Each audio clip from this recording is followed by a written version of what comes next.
दक्षिण बिहार का वास्तविक शासक बनकर शेर खान ने कौन सी उपाधि धारण की थी? तो दोस्तों इसका आपका करेक्ट आंसर है ऑप्शन नंबर बी, हजरत ए आला।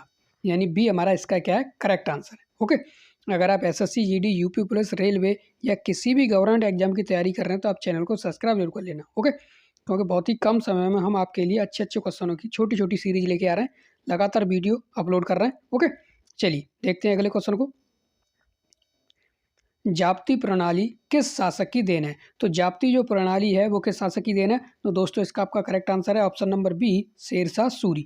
तो जाप्ती जो प्रणाली है वो शेरशाह सूरी की देन है, यानी बी हमारा क्या है करेक्ट आंसर है। ओके, चलिए देखते हैं अगले क्वेश्चन को। पानीपत के युद्ध में बाबर की जीत का मुख्य कारण क्या था? तो पानीपत के युद्ध में बाबर की जीत का जो मुख्य कारण था वो क्या था? उसकी सैन्य कुशलता, यानी कि सी हमारा क्या है इसका करेक्ट आंसर है। ओके, तो पानीपत का प्रथम युद्ध हुआ था वो बाबर और इब्राहिम लोदी के बीच हुआ था। तो बाबर की जीत का जो मुख्य कारण था वो क्या था? उसकी सैन्य कुशलता का, यानी कि उसकी जो सैन्य कुशलता थी, सैनिकों की चतुराई जो थी वो क्या उसकी जीत का मुख्य कारण था। ठीक है, चलिए देखते हैं अगले क्वेश्चन को। अकबर द्वारा बनाई गई कौन सी इमारत का नक्शा बौद्ध विहार की तरह है? तो अकबर द्वारा बनाई गई कौन सी इमारत का नक्शा बौद्ध विहार की तरह? तो दोस्तों इसका आपका करेक्ट आंसर है ऑप्शन नंबर सी, यानी कि पंचमहल। ठीक है, सी हमारा इसका क्या है करेक्ट आंसर है। ओके, चलिए देखते हैं अगले क्वेश्चन को। धर्मत का युद्ध ये कब हुआ था? अप्रैल 1658 ईस्वी में निम्न में से किस के बीच लड़ा गया था? तो धर्मत का जो युद्ध जो था वो कब हुआ था? अप्रैल 1658 ईस्वी में किसके बीच लड़ा गया था? तो दोस्तों इसका आपका करेक्ट आंसर है ऑप्शन नंबर ए, औरंगजेब और धारा सिखों। तो यानी धर्मत का जो युद्ध लड़ा गया था वो किसके? औरंगजेब और धारा सिखों के बीच लड़ा गया था। कब? अप्रैल 1658 ईस्वी में। ठीक है, चलिए देखते हैं अगले क्वेश्चन को। अकबर के शासनकाल में पुनर्गठन केंद्रीय प्रशासन तंत्र के अंतर्गत सैनिक विभाग का प्रमुख कौन था? तो सैनिक विभाग का जो प्रमुख था वो कौन था? तो दोस्तों इसका आपका correct answer option number C, Mir Bakhshi. तो कौन प्रमुख था? मीर बख्शी, यानी सी हमारा इसका क्या है करेक्ट आंसर है। ओके, चलिए देखते हैं अगले क्वेश्चन को।